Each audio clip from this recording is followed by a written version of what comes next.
Acho que não é nenhum exagero dizer que quase todo mundo já teve uma experiência frustrante quando foi aprender uma língua estrangeira. Eu falo isso porque comigo aconteceu e eu aprendi inglês durante 6 anos e depois, ao aprender outras línguas, eu descobri que esse prazo poderia ter sido muito menor e eu poderia ter aprendido de uma forma muito mais eficiente.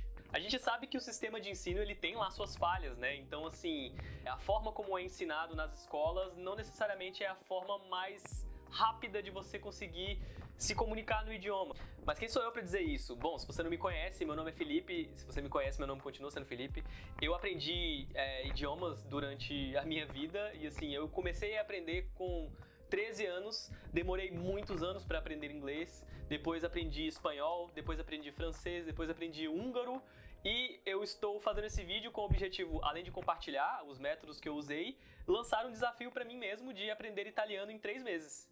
Mas para fazer isso, eu não vou usar o sistema tradicional. Como funciona o sistema tradicional de ensino? Ao meu ver, ele se baseia em você aprender através de um livro, ou seja, uma informação estática, exemplos não muito usuais, que não são do cotidiano, com um palavreado ou um vocabulário que muitas vezes não é informal e com um tempo reduzido de fala e de escuta. No início dos cursos, geralmente, você vai fazer exercícios, muitas vezes escrever ou marcar ali a bolinha, ou vai ter que decorar conjugações verbais e decorar verbos irregulares e resolver exercícios sobre isso. O tempo de exposição a essa língua é muito curto, seja para escutar, seja para falar. Se reduz a 1 aula ou 2 aulas por semana, em que a atenção é dividida entre diversos alunos. Os alunos têm um tempo muito curto para poder praticar o idioma, ou seja, falar. Geralmente são frases já formadas.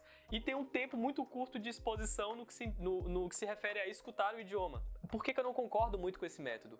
Quando a gente pensa em alguém que é fluente ou que consegue se comunicar em uma língua estrangeira, você não pensa em alguém resolvendo vários exercícios ali de verbo irregular. Você pensa geralmente no quê?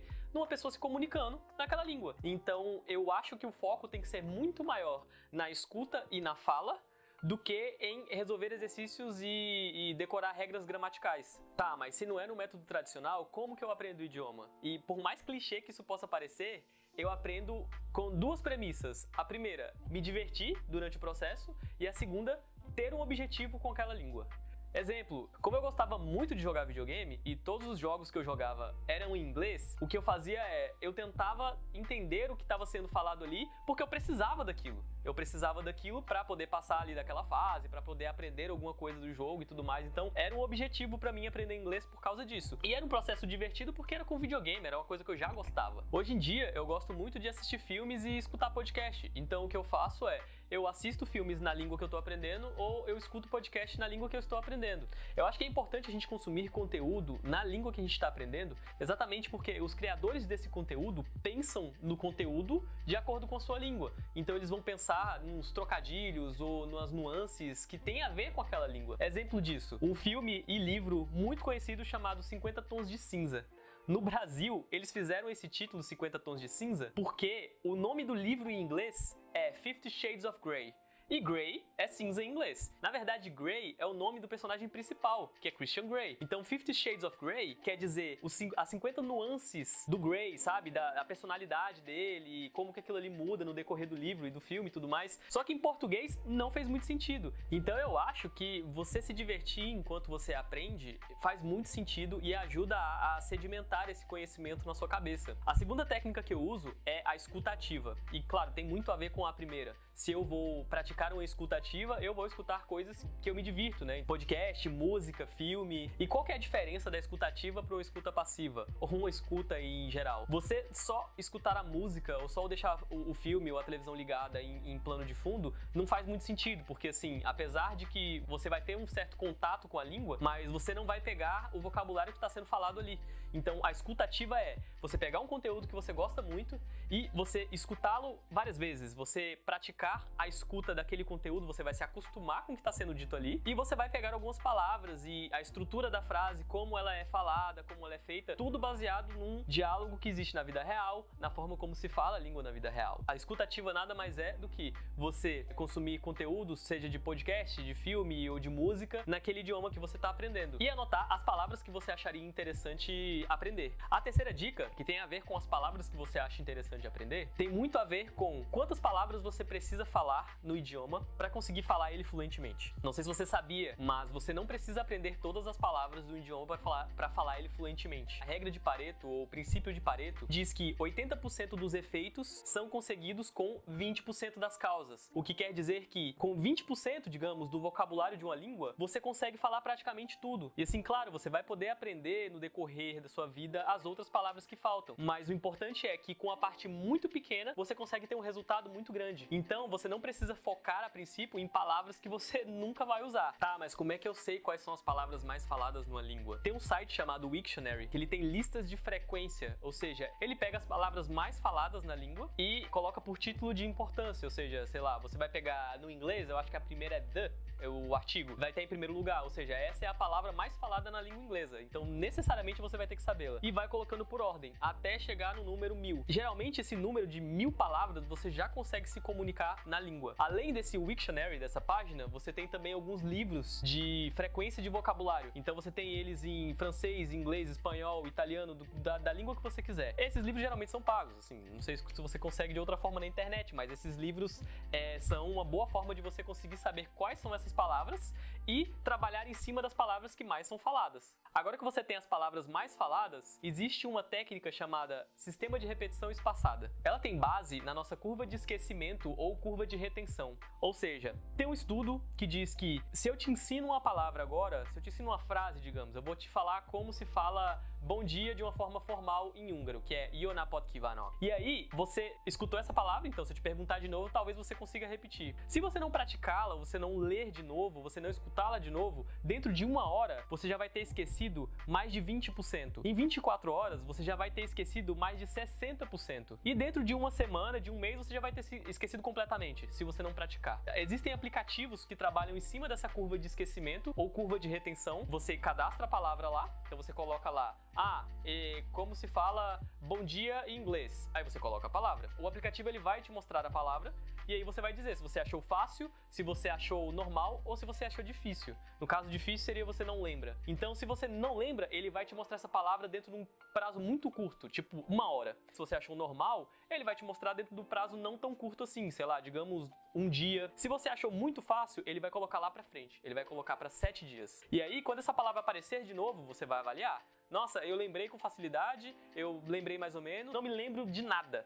E aí você vai marcar. Se você colocou fácil, aí ele tinha de mandar 7 dias, agora ele vai mandar para 1 mês. Se ele te mostrar de novo dentro de 1 mês e você se lembrar, ele vai te lembrar daqui a muito mais tempo. Então ele trabalha em cima dessa linha de esquecimento para que você consiga reter toda a informação que você está aprendendo. Ele foi construído, esse sistema de repetição espaçada, antes ele era manual, mas eu particularmente não gosto muito das coisas manuais, eu prefiro os aplicativos. Então, esses flashcards você consegue fazer no Anki, você consegue fazer ele bem manual. Existem pacotes que você já baixa na internet, você procura, você consegue baixar essas listas de vocabulário por frequência no Anki. E o Quizlet é bem parecido, você tem uma interface, digamos, um pouco mais amigável, mais bonita, mas ele funciona da mesma forma. Existem também outros aplicativos que são de forma nativa dentro do iPhone ou dentro do Android e tal, então tem para todo gosto. A questão é o sistema de repetição espaçada. Você precisa ter algum sistema assim para você poder reter o conteúdo que você está aprendendo. A última técnica que eu uso, que para mim é a mais importante de todas, é a fala. É você falar com pessoas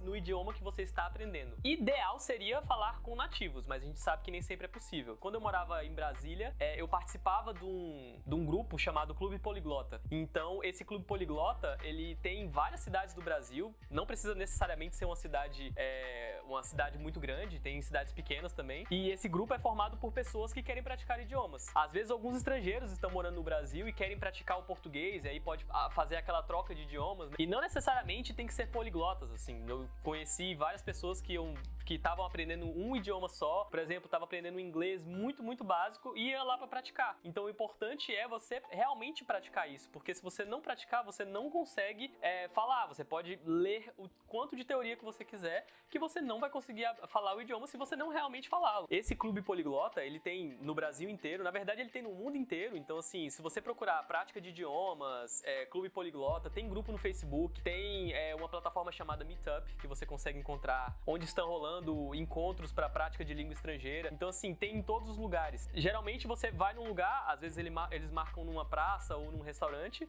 e você conhece pessoas de outros lugares do mundo, ou às vezes da mesma cidade que você, que estão com os mesmos interesses, que é praticar o idioma. Então é uma forma muito fácil e grátis de você praticar o idioma. Claro, tem as formas também que são assim, digamos, mais avançadas, que é você contratar um professor particular. Eu recomendo você, se você tiver o recurso para isso, contratar um professor particular. É extremamente recomendável, vai acelerar com certeza o seu aprendizado na língua, só que nem todo mundo tem esse recurso, né? Se você tiver, você pode conseguir professores particulares de forma online, que também é mais em conta do que presencialmente, através do iTalk e do Cambly. Eles não estão me pagando para isso, mas como eu já usei as plataformas, eu recomendo fortemente. Se você tiver esse dinheiro para investir, eu acho que é muito importante e ajuda muito na hora de falar. Tá bom, mas usando todas essas técnicas, quanto tempo eu vou demorar para aprender uma língua? Aqui eu vou ter que usar o famoso depende. Depende da língua que você está aprendendo, depende do tempo que você tem disponível para ela e depende de uma série de fatores. Às vezes você consegue estar numa imersão, além de usar todas essas técnicas, você vai viver num país, ou às vezes você tem um parceiro que fala aquele idioma, então depende de muita coisa. Mas porque o meu desafio pessoal é aprender italiano em 3 meses.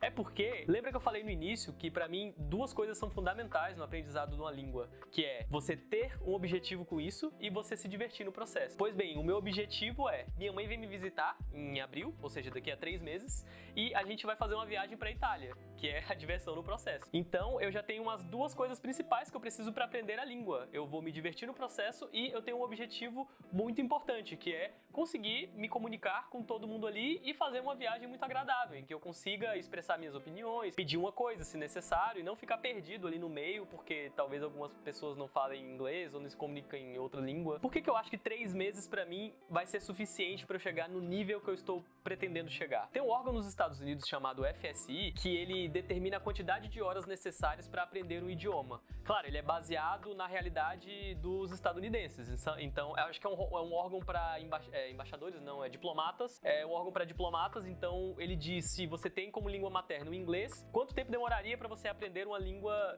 determinada língua. E aí tem graus de dificuldade.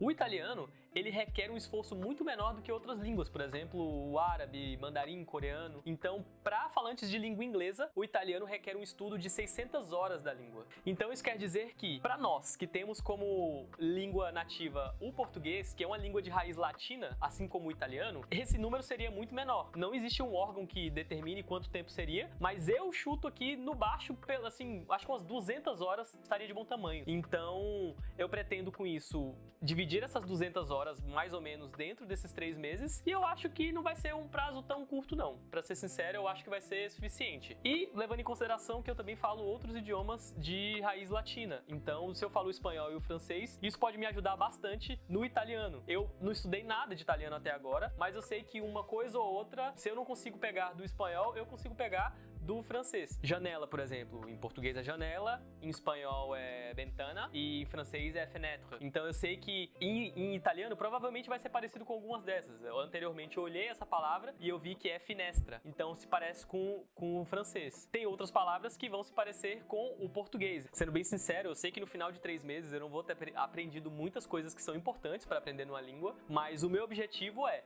aplicar todas essas técnicas que eu falei e ver que nível que eu consigo chegar na língua, saindo do 0, que é o nível que eu tô hoje em italiano, para um nível que eu espero que seja de um falante independente. Vamos ver se eu consigo aplicar isso. Então, resumindo, as técnicas que eu vou usar para aprender italiano são escuta ativa, aprender as palavras mais usadas no idioma, usar um sistema de repetição espaçada e falar com nativos. Então, eu espero que, usando todas essas técnicas, dentro de 3 meses, eu possa gravar um vídeo aqui para vocês falando em italiano. Bom, não vai ser o vídeo inteiro, mas vai ser pelo pelo menos alguns minutos, mostrando o que eu aprendi dessa língua. Se esse vídeo teve alguma utilidade para você, já clica em gostei aqui embaixo, se inscreve no canal, porque eu pretendo falar mais sobre esse assunto no futuro, e compartilha ele com a pessoa que você conheça que quer aprender língua estrangeira nesse ano. Quem sabe alguma dessas dicas que eu dei não sejam úteis. Lembrando que todos os sites, plataformas e aplicativos que eu citei nesse vídeo vão estar na descrição aqui do canal. E a gente se vê semana que vem. Valeu!